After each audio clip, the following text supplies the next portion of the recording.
আয়েশা মাত্র ১৪ বছরের এক মেয়ে। তার জীবনে দুঃখের সীমা নেই।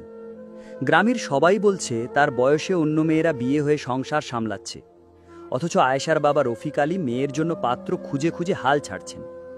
প্রতিদিন সকালে ঠাকুমা গালাগালি দিয়ে বলেন, মুখ পুরি মর, আমার ছেলের ধ্বংস না করে মর। আয়েশা চুপচাপ নিজের দুঃখ সহ্য করে। একদিন সে বাড়ি থেকে বের হয়ে নদীর ধারে চলে গেল। একটু আনন্দ পেতে তার বন্ধু ইয়াসিন গ্রামের পুকুরের পাশে খেলছিল।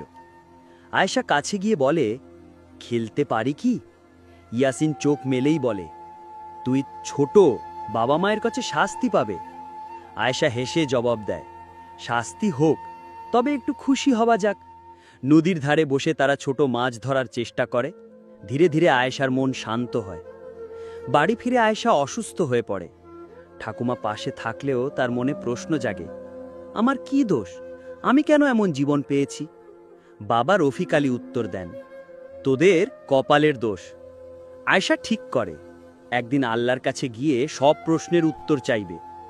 কিছুদিন পরে আয়েশার জন্য পাত্র পাওয়া গেল, কিন্তু পাত্র বয়সে অনেক বড়। আয়েশা নিজেকে সুন্দর দেখানোর চেষ্টা করলেও পাত্রপক্ষ অপছন্দ দেখালো। বাবার কাছে অপমানিত হয়ে সে বুঝল, সমাজের চাপ ও জীবনের কঠিনতা সত্যিই বড়। তবে ইয়াসিন পাশে এসে কোমল কণ্ঠে বলল, আয়েশা, তুই সুন্দরী।